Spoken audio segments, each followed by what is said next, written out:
Olá, vamos falar de investimentos. Então, vamos trazer para vocês aqui mais uma empresa para que a gente possa conhecer da sua história, da sua trajetória e principalmente da sua situação econômica e financeira. Você que já está investindo em ações ou pretende investir em ações, hoje o momento está propício, o momento hoje está maravilhoso para quem quer aportar seus recursos nas ações. Claro que quando o juro sobe, muita gente sai do mercado acionário, vai procurar refúgio no juro mais estável, um juro mais alto, tal, né? Então as pessoas correm para esses outros investimentos. Outros tantos investidores internacionais, quando sentem que a economia está meio instável, também se retiram do Brasil, levam os seus dólares para fora do Brasil, dólar sobe, bolsa cai, né? E com todo esse cenário, então hoje a gente está vendo a bolsa caindo bastante e, consequentemente, as oportunidades começam a surgir, as empresas começam a ficar muito mais baratas do que estavam, então passa a ser um bom momento de entrada, mas para isso nós temos que ter muito cuidado de saber em que empresa que nós vamos aportar os nossos recursos, até porque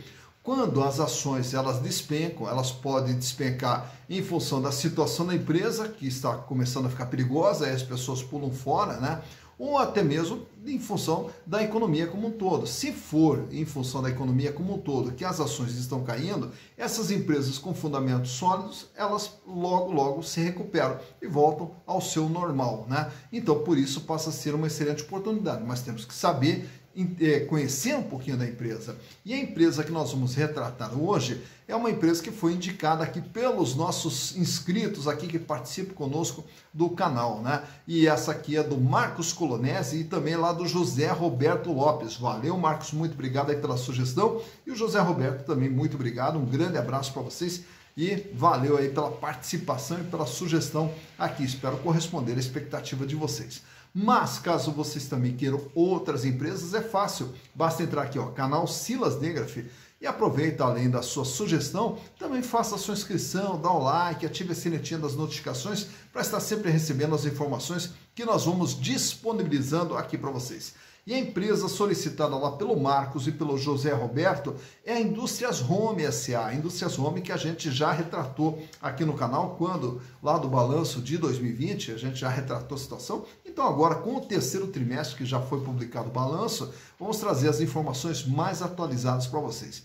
Mas para que a gente possa analisar a Home, vamos contar um pouquinho da sua história, como que ela começou, para onde que ela está indo, o que é a Indústrias Home. E a história dela começa em 1930, lá em Santa Bárbara do Oeste, interior de São Paulo, quando o Américo Emílio Home, ele cria lá uma empresa chamada Garagem Santa Bárbara, que é uma empresa ali mais para manutenção de veículos, consertos de veículos e tudo mais.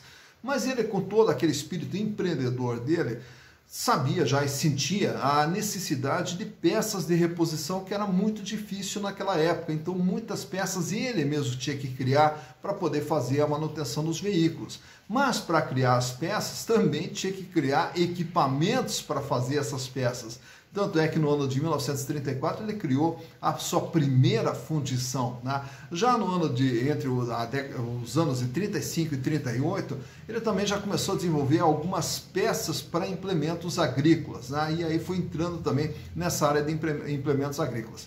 Com a chegada ali da Segunda Guerra Mundial, aí o mercado ficou mais complicado ainda, porque a importação de peças passou a ser muito mais difícil. Então, isso forçou e empurrou o seu Américo a desenvolver mais peças ainda e aí, consequentemente, começou a criar os equipamentos, as máquinas para a fabricação dessas peças. E aí, o primeiro torno brasileiro aqui foi criado por ele com a marca Imor, que é o Home ao contrário, Imor.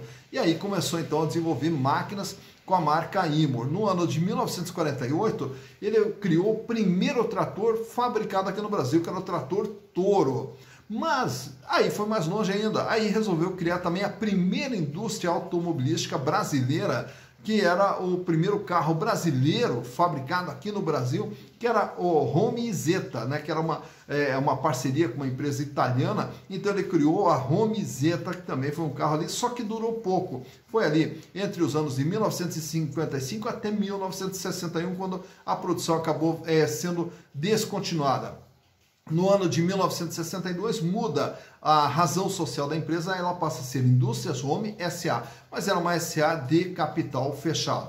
Entre os anos 60 e 70, né, passou a lançar uma série de outras máquinas fresadoras, além dos tornos, que foi evoluindo a produção dos tornos, injetoras também para trabalhar no setor de plástico, e aí começou a se expandir mais ainda na parte de máquinas industriais. No ano de 1972, abre o capital e passa a ser uma sociedade anônima de capital aberto. E a partir de então, a Hommel ela vem crescendo, vem se desenvolvendo dentro do Brasil como uma das mais importantes indústrias de máquinas e equipamentos aqui do Brasil, tanto na linha de plástico, na linha de usinagem, centros de usinagem, enfim, a coisa foi se desenvolvendo. Hoje, para você ter uma noção, a Hommel ela atua com empresas, com subsidiárias fora do Brasil, tanto lá nos Estados Unidos, na Itália, na Espanha, na Alemanha, no Reino Unido. Então, em diversos países ela atua já como com subsidiárias dentro desses países. E também para mais de 60 países, onde ela já exporta os seus produtos e conta atualmente dentro do seu quadro de funcionários com mais de 2.000 colaboradores trabalhando dentro da Hommel. Então, por aí dá para ter uma ideia da grandeza da Hommel, como que a Hommel acabou se desenvolvendo ao longo de todos esses anos. Mas para que a gente possa saber como é que está a situação dela nesse momento, trouxe para vocês aqui os balanços de 2018, 2019 e 2020 e também do terceiro trimestre do ano de 2021, balanço fresquinho que saiu agora no final de outubro, que a gente já vai disponibilizando as informações aqui para vocês. Então, vamos aos números.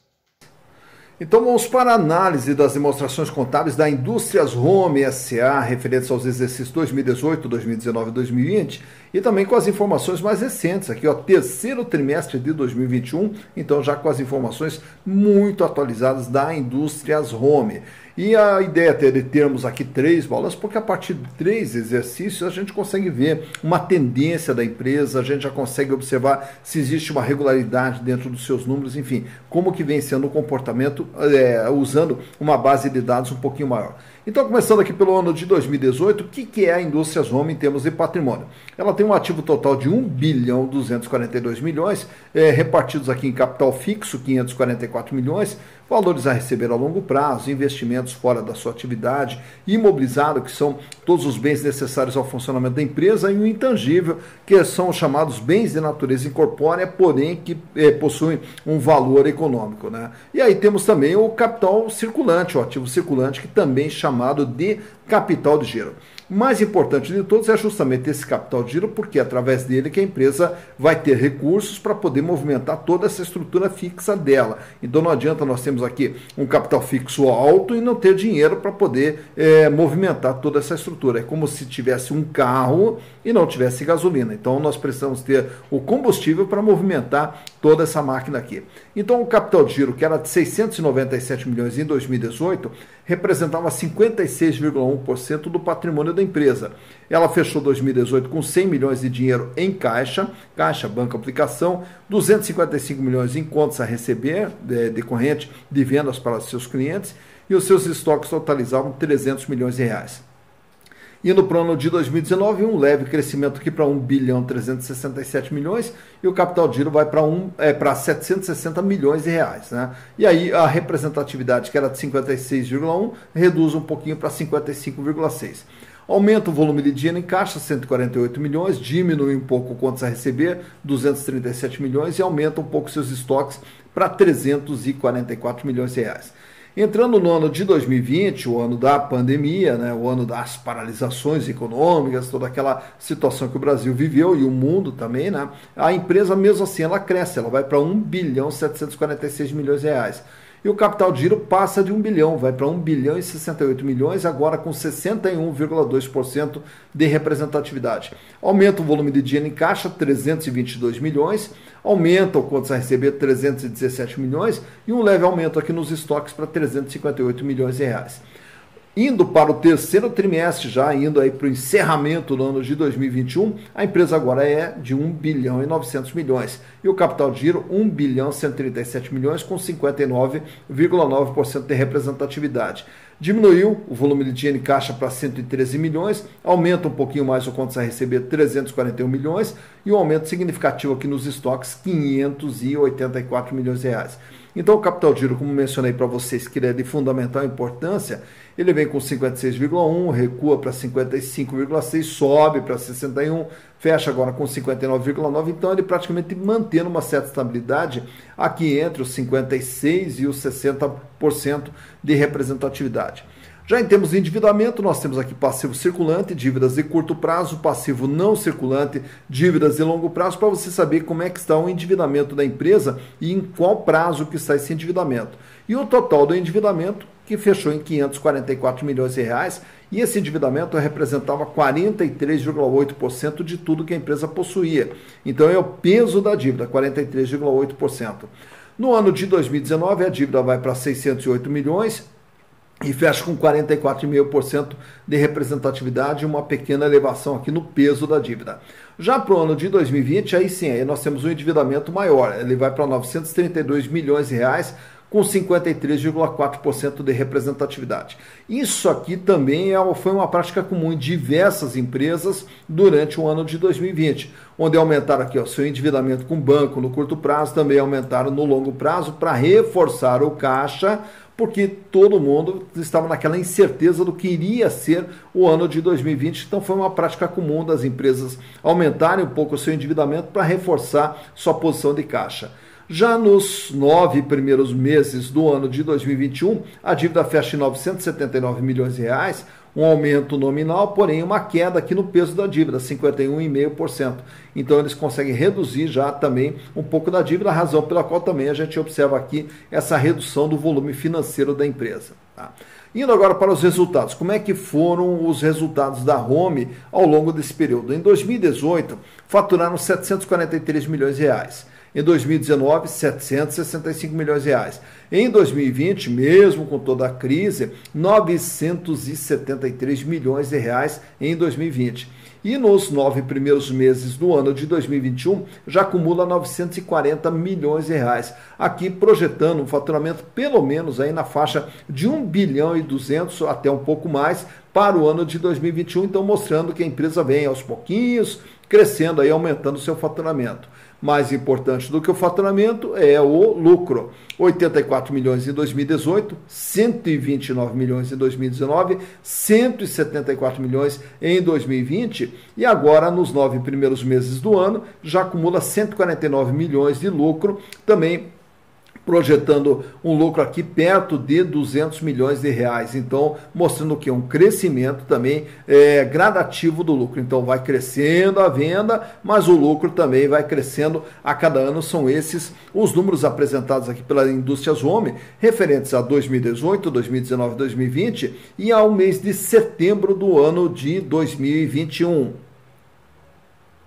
E aproveito e trago aqui para vocês também os gráficos aqui para mostrar como é que está a situação financeira da Home ao longo de todo esse período aqui. Então, começando aqui com a liquidez geral. O que a liquidez geral nos mostra? A empresa tem capacidade para pagar suas dívidas? Como é que ela está financeiramente? Ela está com sobra financeira ou não? Então é isso que a liquidez geral vai nos mostrar, retratando mais o longo prazo. Ele sai com índice de 1,66 em 2018, vai para 1,69 em 2019, recua para 1,44 em 2020 e no mês de setembro de 2021 fecha com 1,50. Isso quer dizer, para cada R$1 de dívida que a empresa terá que pagar, ela já dispõe de R$1,50. Paga e sobra, mostrando uma tranquilidade financeira no longo prazo. Já na liquidez corrente, a gente analisa apenas o curto prazo. No ano, a empresa consegue pagar suas dívidas? Ele começa com um índice de 1,92 em 2018, mantém esse 1,92 em 2019, recua para 1,82 em 2020 e em setembro de 2021 fecha com 1,98. Isso quer dizer, para cada R$1 de dívida, a empresa dispõe de R$1,98 no curto prazo. Paga e sobra bastante. Quer dizer, financeiramente a empresa não tem problema nenhum. Já nesse outro gráfico, eu trago para vocês aqui o endividamento. Como que está o endividamento, o comportamento e o tamanho da dívida da Home.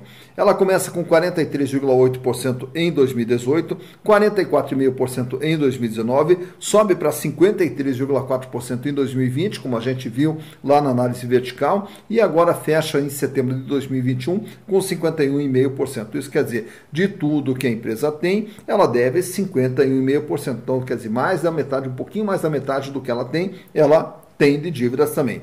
Fechando agora esses índices de rentabilidade, o que a rentabilidade nos mostra? Quais são os ganhos da empresa? Quanto que ela ganha? Né? Então, ali a gente divide em margem líquida, que é o ganho referente ao que ela vende, quanto que ela ganha em relação a tudo aquilo que ela vende.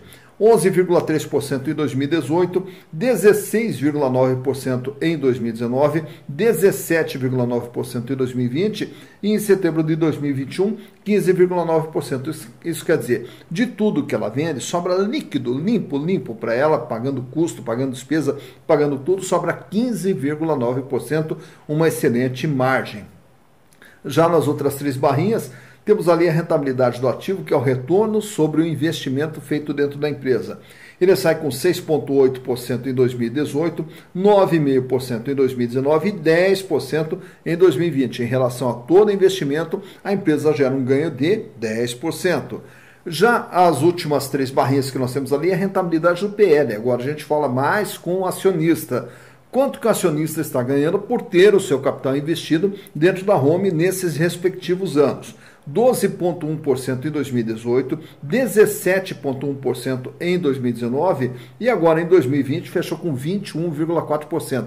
Os acionistas que tinham o seu capital investido na empresa tiveram, através dos lucros gerados pela empresa, um ganho nesse último ano de 21,4%.